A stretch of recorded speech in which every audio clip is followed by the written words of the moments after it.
우리 함께 생각해 봅시다. 자, 이번에 거는 사실 그만 찍으려고 했는데요. 근데 누구랑 또 이 얘기를 하다 보니까 하나를 더 넣어야 되겠더라고요. 그래서 있을 때 잘하세요. 있을 때 잘하지요. 왜? 혼자 있는 사람은 어떡하라고. 그래서 1, 2, 3부를 우리가 찍었는데 무슨 얘기냐고요? 1년쯤 떨어져 있으면 보면 압니다. 바로 이제 그분에 대한 거를 이제 지금 말씀드리고자 하는데, 사람이 소중한 걸 서로가 느끼기 위해서는 반드시 소중한 일이 있어야 합니다. 깨달음이 있어야 합니다. 절규함이 있어야 합니다. 간절함이 있어야 합니다. 그 모든 것을 만들기 위해서는 반드시 그 계기를 만들어야 한다는 거예요. 무슨 얘기냐고요? 사람이 있을 땐 잘 모릅니다. 저는 이런 이야기를 있다고 합니다. 어느 날 갑자기 듣게 된 그 한마디, 저도 작년 8월 달에 그 한마디 들은 그 절벽과 같은 소리 때문에 지금 너무 힘들어하고 있는 것이 있는데, 이 자리에 그 말씀드리기는 어렵고, 예를 들어서 병원에서 당신 앞으로 3개월 살면 잘, 그 한마디 들으면, 또 한 가지는 내가 이제까지 당신을 내 평생 믿고 살아왔지만 당신 그렇게 하는 거 보니까 난 당신을 믿을 수가 없다 이제. 아니 50년 넘도록 산 부부간에 그런 말 한마디가 나온다는 것 자체가 뭐한 겁니까? 그거는 말도 안 되지만 왜? 서로 소중함을 몰랐던 거예요. 그래서 제가 이번 시간에는 1년쯤 떨어져 있으면 보면 압니다. 제가 부탁드리겠습니다. 금실이 좋다고요? 그러면 제가 봐줘요. 그런데 금실이 좋다가도 다투다가도 좋다가 이런 분들이 있으면 그거 굉장히 위험한 겁니다. 왜 그러냐고요?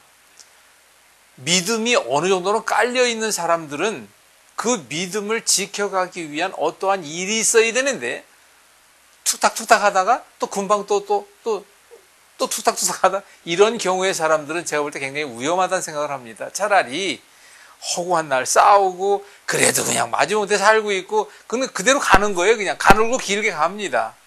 그런데 그렇지 못한 경우 같은 경우는 반드시 어느 날 갑자기 듣게 된 그 한마디, 어느 날 알게 된 그 벼락 같은 현실 앞에서 이런 것을 저는 얘기 좀 해드리고 싶어요. 1년이면 되냐고요? 어떤 분들은 또 그러더라고요. 1년 너무 길지 않니? 제가 사실 이것은 우리나라의 땅끝마을이라고 있습니다.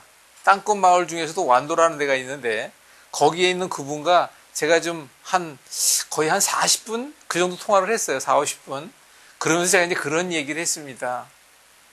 우리는 살다 보면 저 왼수라는 말이 입에 오를 때가 있죠.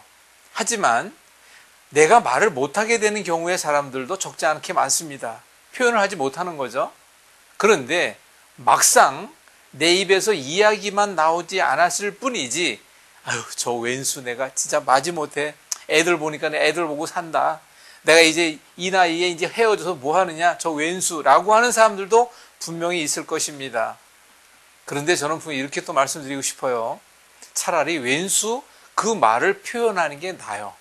표현하지 않고 갑자기 닥친 그 어떤 현실 속에서의 아픔을 기다린다? 저는 그건 원치 않습니다. 그래서 제가 여러분들에게 신비의 약을 하나 드리겠습니다. 그게 뭔 약이냐고요? 소중함을 깨달을 수 있게, 간절함으로 서로가 바라볼 수 있게, 여러 가지 경우의 방법이 있겠지만 저는 또 이런 얘기를 하죠. 그 얘기 앞서서 사실 결혼할 때 한번 생각해 보십시오. 제가 지금 말씀드리는 다 시니어들을 위한 얘기니까 결혼할 때 과연 어떻게 했습니까? 너 얘는 어땠냐고, 너 얘를 좀 먼저 얘기해 달라고요. 좋았죠. 정말 제가 원했고 평생을 함께 할 수 있는. 그런데 저의 얘기를 먼저 지나다 보면 사람은 익숙함의 함정에 빠지게 되어 있습니다. 익숙함의 함정에 빠지다 보게 되면 진정 그 깊은 뜻이 없어져요. 가볍게 되죠.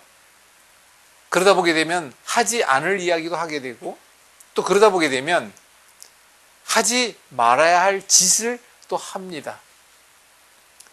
그런 사람들이 있다면 이 시간에 그런 분들에게 제가 꼭 당부드립니다. 거두절미하고 더두덜두 말고 1년간만 떨어져 있어 보십시오.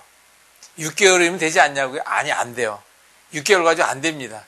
1년 정도 잡으시면, 지금 앞으로 지금 저기 계신 여러분이 앞으로 한 30년 더 사실 것 같다 그러면 1년 떨어져 있다 29년 잘 살면, 저쪽에 계신 분은 내가 앞으로 한 15년 살면 잘 살 것 같은 지금 85이라고요? 그럼 좋아요. 100세까지라고 치고라도 나머지 14년 잘 살기 위해서 1년 갈라서 있는 것도 나쁜 건 아닙니다. 근데 건강이 영 현치 않다고요? 그럼 그러다 가셔야지 뭐 어떻게 해요. 그거 절대로 어떡하라고. 건강에 대해 그거 저한테 오십시오. 그건 제가 도와드리겠습니다. 제가 요즘 사람들을 만지면서 통증이라고 하는 것은 그 자리에서 잡습니다. 머리가 아프든 어깨가 아프든 체했던 뭐 했던. 오늘 같은 경우도 뭐 자주 오지 않지만 한 1년에 한 번 오는 두 사람이 있는데 오늘 딱 1년 되기 하루 전날 왔어요. 그래서 제가 그 두 분이 안 좋다 그러길래 그 자리에서 따져. 그 자리에서 딱딱딱딱. 왜냐? 그것은 반드시 원인을 해결하니까 그런 거예요. 이번 시간에 건강교실도 아닌데 무슨 그런 얘기를 하냐고요? 아니에요. 똑같습니다. 내 삶에 내 인생에 문제가 있다면 그 문제에도 반드시 원인이 있는데 그 원인을 깨달아야 되고 그 원인을 문제되는 건 없애야 하고 그 문제가 다시 재발하지 않도록 바꿔야 합니다. 그러기 위해서 말씀을 드립니다. 1년간 떨어져 있어 보십시오. 분명히 알게 됩니다. 맨 처음에 애절했던 그 사랑의 느낌이 올 수도 있고 막상 없다 보니까 긴 밤 혼자 자기 힘들 수도 있고요. 근데 저쪽에 계시면 나는 절대 그럴 리 없다라고 하시는 분이 저쪽에 계신데 그렇지 않습니다. 왜 그러느냐? 제가 얘기하잖아요. 있을 때 잘하라고요. 있을 때 잘하지 왜라고 하는 그 두 번째 이야기는 이미 헤어졌다는 뜻 아닙니까? 이미 헤어지고 난 뒤에 그 옛날의 생각을 하다 보게 되면 정말 간절함이 있습니다. 첫 번째, 그래. 내가 그때 너무 잘못한 거야. 그때 그러지 말았어야 할 것을 라고 하는 후회가 상당히 많이 듭니다. 그런데 후회를 했을 때 또 생각해 봅시다. 지금 내가 1년 떨어져 있으라 그랬으니까 지금 7개월 된 사람이 이런 이야기도 할 수 있다는 겁니다. 이제는 알겠다. 내가 그때 너무 했구나. 내가 이제는 당신을 이렇게 생각할 7개월째 돼서 깨달았다도 성공한 겁니다. 왜 1년까지 가라고 하느냐? 몇 개월 떨어져 있어 보면 사실 모릅니다. 그게 적어도 1년이라고 말씀을 드리지만 좀 전에 어느 분처럼 7개월 때 지낼 때에 진정 깨달았다. 그리고 내가 반성하고 회개하며 그리고 내 부인한테 찾아가서 큰 절이라도 하고 이제 다시는 당신은 내가 이제 평생을 업고 가겠다. 당신을 위해서 청소도 해줄 것이고 당신을 위해서 맛있는 반찬도 만들어줄 것이고 당신이 어디 길거리 다닐 때는 항상 손잡고 다닐 자신이 있다. 제가 제일 보기 좋아하는 것이 하나가 있는데 연세 드신 분들이 서로가 서로 의지하고 손을 꼭 잡고 가는 한 80, 한 5, 6세 되신 그 분들을 있다고 봅니다. 그럼 또 제 성격에는요, 그걸 또 그대로 못 보고 갑니다. 꼭 가서 뭐라고 하느냐? 어르신, 너무 보기 좋습니다. 두 분의 그 다정함이 너무 좋네요. 참 부럽습니다. 저도 그렇게 되도록 노력할게요. 이 얘기를 꼭 합니다. 지난번에는 제가 이제 여러 명이 같이 갔을 때 식당 앞에서 식사하고 나오는데 어떤 두 분이 올라오는데 손을 꼭 잡고 오는 거예요. 그래서 제가 그분한테 가서 참 너무 보기 좋습니다. 참 두 분의 사랑이 느껴집니다. 이렇게 얘기했어요. 그리고 와가지고 그분들도 옆에 이제 같이 식사했던 분들이 3명의 여자분이 있었는데 제가 오니까 대뜸 하는 말이 목사님, 부부 같아요? 내가 볼 때 부부가 아닌 것 같은데요? 그래서 제가 얘기했어요. 부부가 아니라 할지라도 부부라 할지라도 우선은 그들의 사정이지만 그들이 현실에서 손을 잡고 있다는 그 자체는 우리가 존경해 줘야 되는 겁니다. 제가 이제 그런 얘기로 마쳤습니다만은 아무튼 1년쯤 떨어져 계셔 보실라우. 그래야 아실 것 같은 생각이 드는 이 순간에 분명히 드는 사람들이 있을 거예요.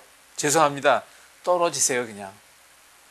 그 조건만 된다면 떨어져서 몇 개월이라도 혼자 있다 보게 되면 그것을 알 수가 있고 느낄 수가 저는 분명히 있다고 생각을 합니다. 저 같은 경우는 이제 그 끝자락에 있지만 저도 겪었으니까 얘기하는 거예요. 그래서 오죽했으면 있을 때 잘하세요. 있을 때 잘하지 왜 그랬어? 그리고 또 전화가 2통이 왔다 그랬죠. 혼자 있는 사람은 어떡하냐. 그래서 3부를 또 생각하지 않다 찍었어요. 근데 땅끝 쪽에 있는 그분이 저한테 말씀하시는 가운데 그래, 1년쯤 떨어져 있어 보세요. 이 생각이 부뜩 나는 거예요. 그래서 죄송합니다. 그래서 그 부분에 대한 걸 여러분들과 같이 이 시간은 공유합니다. 여러분, 후회하지 마십시오. 중요한 것은 우리가 주님 앞에서 선서하고 서야겠잖아요. 절대로 갈라서는 일은 없어야 하고, 또 하나는 서로가, 물론 주변에 멱살 다짐하는 사람은 거의 없더라고요. 하지만 그래도 마음이 편치 않은 가운데 서로가 등지고 살 것 같으면 뭐하러 남은 여생을 그렇게 해요. 차라리 그게 도저히 안 될 것 같다라고 하는 사람은 그럼 갈라서세요. 그건 차라리. 근데 어떤 경우에 예를 들어보면 갈라섰어요. 어느 한 사람은 갈라섰는데 제가 지금 말씀드린 대로 갈라서고 보니까 그렇게 다시 찾아간 거예요. 그래가지고 호적 정리는 이미 이혼이 돼 있지만 그것 상태를 그냥 두고 다시 함께 사는 사람들도 제 주변에 한 분이 있습니다.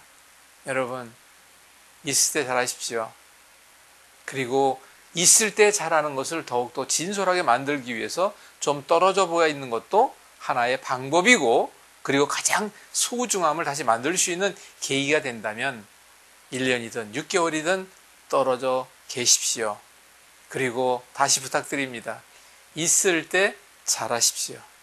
그리고 나머지 여생 그 황혼의 행복과 아름다움 속에 동행이 귀한 그리스도의 향기로 남들을 전도하는데 마지막 사명을 감당하고 갈 수 있는 저와 여러분들이 되기를 간절히 바랍니다.